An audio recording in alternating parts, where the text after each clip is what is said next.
Alright, so I will be going through these notes, which you should have these notes already. That is the notes related to ventilation.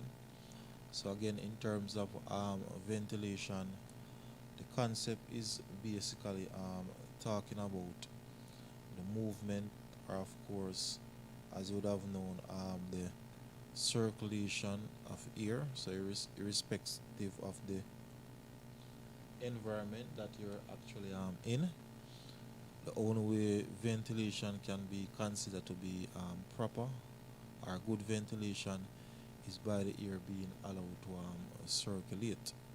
So that's the meaning for ventilation. The circulation of air, or you can say the movement of fresh air, basically. Now, there are definitely some activities that will make the air within your environment warm, or make air warm. Breathing is one. So once you breathe out, you will realize that if you should blow on the surface of your hand or just about any part of your body, you will realize that that section, it is actually warm. And that is simply because once the air would have passed through the human body, then definitely you're gonna gain some form of heat. Running of electrical motors that also allow air to get warm, using electric lights, washing, and of course drying clothing. So those are definitely activities that will allow the air to warm. Alright, our environment and air composition. So the air around us changes from time to time as a result of our daily activities. So definitely activities within our environment, or different things in our environment, can definitely make the composition of the air. So we have like dust, bacteria, odors, tobacco smoke, pollen. So those are different things that will be in our environment in terms of the air content. So if you're in an environment where there is a lot of dust, then definitely that air can be harmful to you, and harmful to you because it can definitely cause you to develop major circulatory, or not circulatory, respiratory problem if you are being exposed to that air for any considerable long period of time. Now, in looking at ventilation, definitely stale air, there's this term that persons definitely need to be cognizant of. Now, if you're in an environment where the environment is just airtight, where no air is being allowed to come in, then definitely the air around you will be considered to be stale. So the air around us will stale as result of these changes. It allowed to stay in a confined space. So if the air is forced or allowed to stay in a confined space, then definitely it will call stale air. So whether you're in a building, if you're in a motor vehicle, for example, and no air is being allowed to go in that motor vehicle, then the air within the motor vehicle will be classified as stale air. So the only way you can remove that classification is by you definitely allow fresh air to go into that motor vehicle. Now, of course, there are some disadvantages, or there are some effects after being exposed to stale air for a long period of time.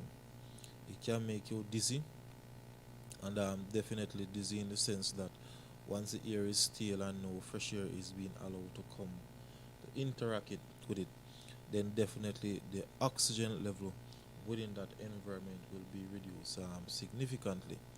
So the fact that you're not getting enough oxygen definitely um, mean that the human body will basically start to shut down because without oxygen, then definitely there is no way you can stay alive, because oxygen is a gas that help your body cells to release energy. Feel sticky in that environment where the air is stale. You might be sweating, and the fact that it is stale air and no fresh air is being allowed to come in, then definitely that sweat will not be able to evaporate. So the fact that that sweat will not be able to evaporate simply mean that of course your skin can have that sticky feeling. Definitely you will do less work in that environment, and that is simply because, as I would have said before, the fact that you're not getting enough oxygen will simply mean that your body cells will not be able to release or produce enough energy, and hence definitely you cannot do the amount of work that you would normally do, because remember that your body not being able to release or produce enough energy.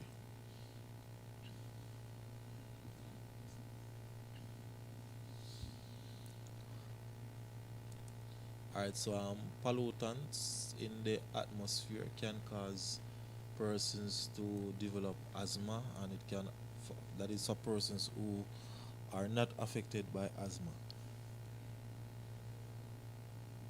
Because definitely asthma, it is an illness that you can born with, and it is also um, an illness that you can develop over a period of time. Definitely after being exposed to conditions that can cause an individual develop asthma, fever, cancer, and that is of course those are also different health conditions or health problems that persons can develop after being exposed to stale air for a long period of time, especially if that stale air contain a lot of substances that are would be considered toxic or poisonous to the human body. Moving down to the other subheading, how to stop air from stealing.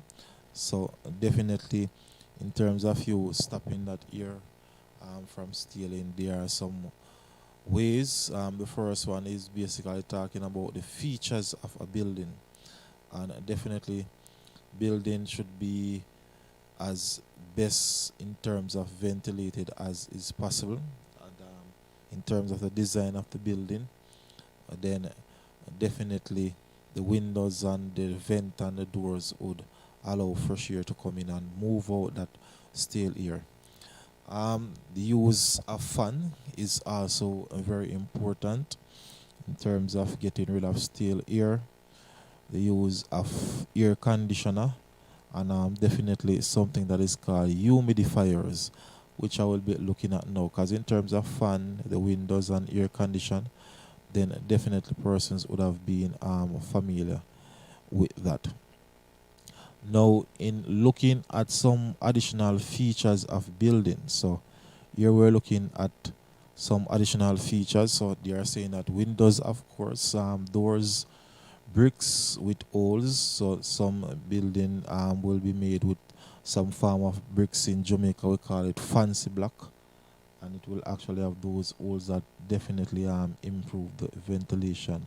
Small air vents that can be above windows, and that air vent can also be above a door. Now, some public buildings, especially like say for example stadiums and airports, they are made with a very large air vent at the roof, and how it is designed, there's definitely a huge space where fresh air definitely will be allowed to enter the building via that large open section. Alright, in looking at air conditioning, now at times the persons definitely will be asking the question, how the air condition work. Is it a situation where the air condition literally just produce some cold air? No, that is not the case. Now, persons would realize that once the air condition unit is being installed, there is one section of it that is installed on the external part of the building, and then there is another part of it that is installed inside the building itself. Now, the section that is outside of the building, it actually entail a fan. Now, what that fan does is that that fan pull in or suck in air from the environment and take it through a coil in the AC unit itself that have a very low temperature. So the coil situated just like those coil in refrigerator. So it is the warm air or the air that is outside that actually go across that cooling coil. So the fact that the air will go across that coil that is very cold, then definitely that warm air will eventually get cold, and then the part of the AC in the building will actually push it out in that room so that the room can get some cool air. So it is not that the AC produces the cool air itself. The AC taking the air from the environment, and the hot air actually move across a coil, and the coil is just like what is in a refrigerator. So the fact that the air move across the cold coil, then definitely it actually allow the air to be extremely cool, hence giving off that cooling effect once you're actually within that room where the AC is being located. So in terms of the AC being effective, you definitely have to keep the room closed. And the reason why you need to keep the room closed is definitely because when you open the room, then you will be allowing warm air to come into the room, and the AC now gonna have to push and try as best as possible to actually keep that warm air cool. So definitely, if you have an AC on and the room is open, that AC unit gonna burn more electricity, simply because warm air is constantly coming into the room, and the AC unit have to be constantly trying to lower the temperature in terms of the amount of cold air that it is producing. Alright, the humidifier. Now, this is a device used to increase or maintain air humidity. And when you said that the air is humid, it means that the air around us contains some form of moisture. So the humidifier consists of a wick, a reservoir, and a fan. So definitely you will actually use water. So the wick absorb water from the reservoir. So you're seeing a bottle turn down. So definitely the bottle contain water. The fan blow air onto the wick, increasing the evaporation of water. And now the humidifier can help prevent wooden furniture and fabrics from drying out in hot environment. So it's like it give off some form of steam. So humid mean that there's moisture in the environment. Moisture. So if the environment is too hot, then definitely ventilation is also reduced in terms of um, how much ventilation that is taking place. So the humidifier basically increase the humidity, which simply means the amount of moisture within that environment, and that is what you want to increase if you're trying to definitely improve ventilation.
All right, so after looking at ventilation, then definitely in terms of temperature, humidity, and the effects of all these on the human body, in terms of the human body proper functioning, must come into question. And that is what we're going to be looking at now. So we're going to look at the effect of definitely temperature and humidity on the human body. So effects of temperature and humidity on the body. Now, human body temperature, definitely all humans are definitely must be able to control or maintain their body temperature if they should survive irrespective of the environment that they are in. So if the environment that you're in is too hot, then the human body need to find a way to maintain or get that body temperature down. If the environment, if the temperature is too low, then the human body definitely need to find a way to increase or get that body temperature up. So definitely our body maintain a constant. So constant mean normal body temperature, even though the external temperature would be changing. In maintaining a constant body temperature, heat loss must be equal to heat gain. So how the body gain temperature. Now Eden speak of how the body gain temperature, and the environment where the human body would want to gain temperature is definitely in an environment that is cold. So when the environment is cold, then the human body want to gain temperature. Cellular respiration, so that is a process where your body cells normally produce or release energy. So in that process of releasing the energy, definitely heat is also produced. Radiation from the sun and fire. So if you're exposed to the sunlight, then definitely that radiation that comes from the sun will give you some form of heat. Then of course radiation from other sources, such as definitely electrical appliances. And once you're in an environment where you have a lot of electrical appliances that give off some form of heat, then because of that process that is known as radiation, then your body will be warmed up, or there will be an increase in terms of your body temperature. The fact that you're in, or the fact that you're within that environment.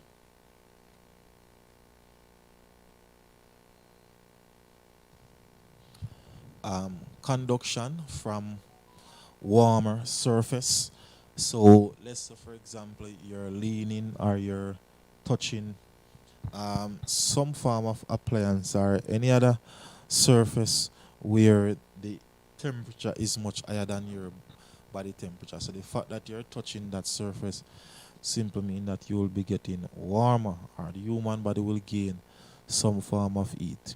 When you consume hot food or drinks, so you drink some soup, some porridge, some tea, you're definitely some hot rice or the meat or whichever food or drinks. Once you consume those food products where their temperature is hotter than or higher than normal, then your body will experience an increase in temperature. So you will realize that whenever you're drinking some soup or porridge, realize that at times you will be sweating, and you're sweating simply because you're taking in substance or something into the human body where the temperature is hotter than the human body's temperature.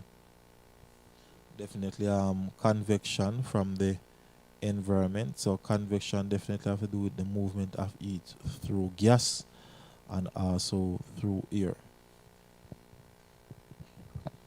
Alright, so how the human body lose heat. So the human body normally try to lose heat when the environment is hot. So radiation when the body temperature is higher than the environment. So fact that the temperature is higher than the environment, then you will lose some form of heat there. Conduction again, and this time it is when you touch colder surface. So once you touch a surface that is colder than your body temperature, then definitely you will actually lose, or your body temperature will reduce. Convection to the environment, and again that is heat being lost to the environment by moving through the air or the atmosphere around you. And definitely the last one there, evaporation of water when we sweat. So when we actually sweat, the fact that you're in an environment where fresh air is being allowed to come across the skin's surface, simply mean that this process that is known as evaporation will take place, and the evaporation of the sweat will actually allow the body temperature to be reduced significantly. Now, being exposed to the sun, especially if the sun is definitely hot, can be definitely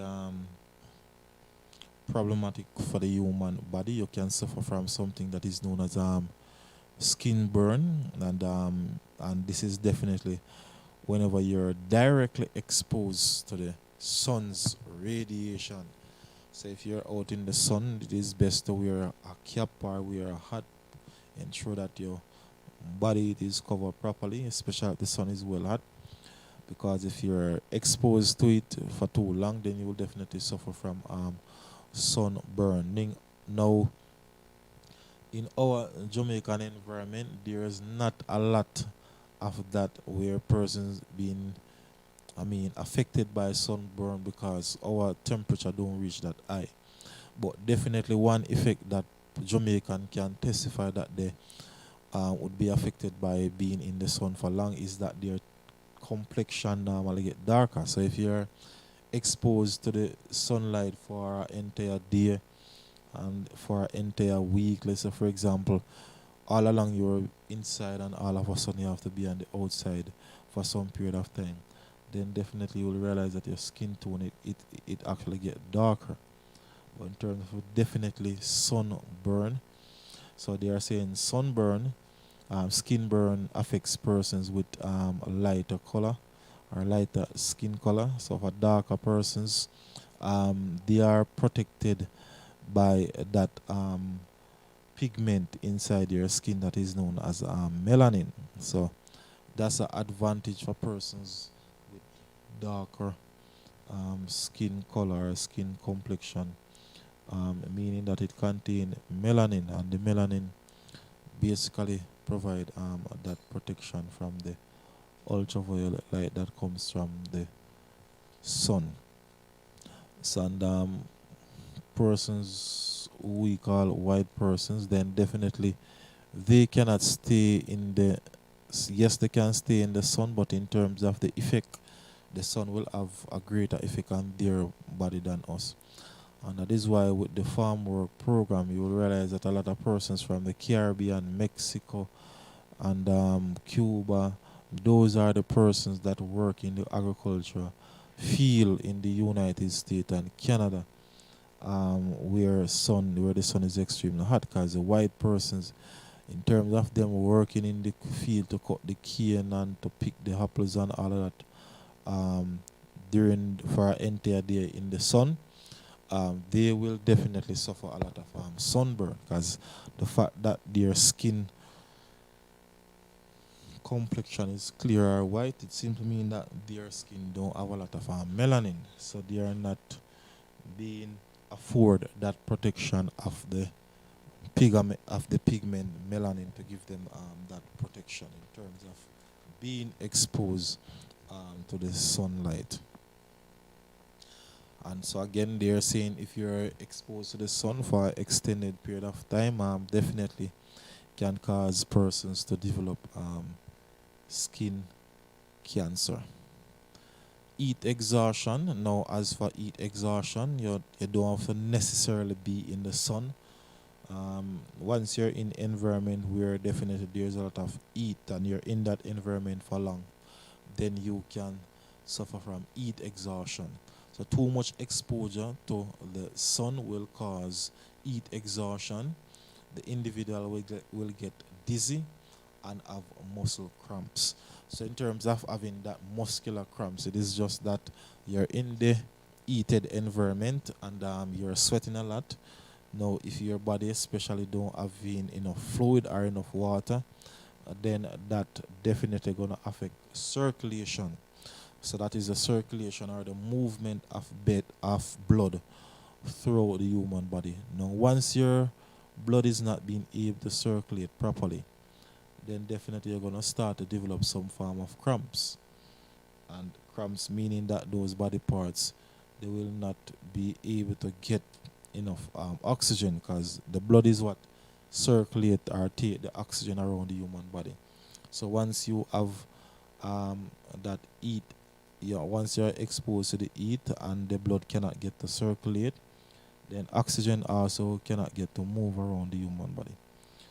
When you're affected by this heat exhaustion, the person who is trying to assist you must allow you to actually lay down, and preferably in an area that is cooler, and then given lots of water, lots of fluid, because remember that the sun would have dehydrate the human body so much that the human body really don't have in a lot of water. So, and definitely persons need to get immediate attention in terms of getting a lot of fluid, because being exposed or suffering from heat exhaustion can definitely lead to death. So when the human body loses approximately 8% of its fluid, you start to feel tired. So that is to tell you how important fluid is to the human body. So normally we said that the human body is like anywhere between 78 and 90% of water, and they are saying that if you should lose just a minimum amount of 8%, then you will start to feel that effect in terms of being tired, and that is definitely to show you how important water is to the human body. So, and the sad thing about whenever you're sweating, you don't just lose water, you also lose some form of salt. And that is why when you sweat, and if you should taste the sweat, you realize that it tastes salty. And so that is what is known as the sodium. So whenever you're replenishing or you're drinking that water, if you can get energy juice, that would be very good, because the energy juice will contain the sodium or the salt that you would have lost. But just drinking the pure water, especially if you are a sport person, during the half time or if you get a refreshment break, drinking water alone is not good for the athlete, because the athlete is losing a lot of sodium.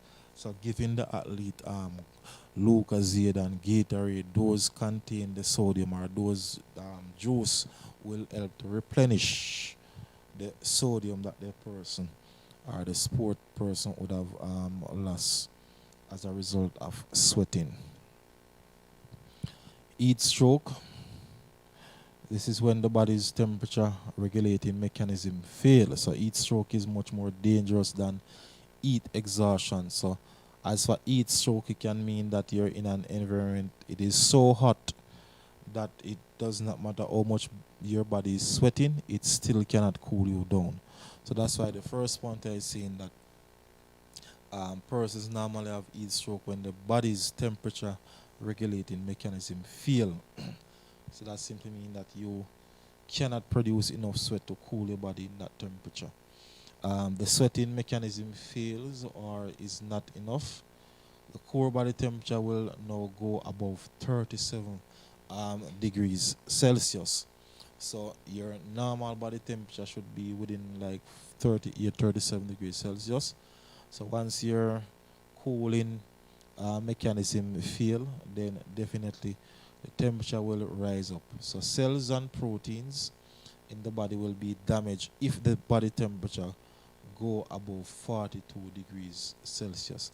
So you will see that the human body definitely, as much as possible, try to stay close to that 37 degrees Celsius, as they are saying that once it go to 42, which is just an addition of 5 degrees to your normal body temperature, then they are saying that your body cells and your proteins will now start to be that get damaged because of that slight increase in temperature above the normal.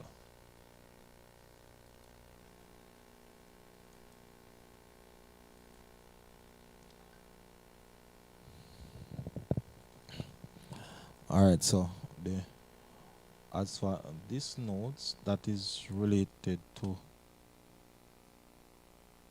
the term, I'm gonna actually post it in the WhatsApp group. Persons can write it.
Alright, so for those persons who are not able to view it in the WhatsApp, then you can just use the screen and write it from the screen. I'm putting it in the WhatsApp group also.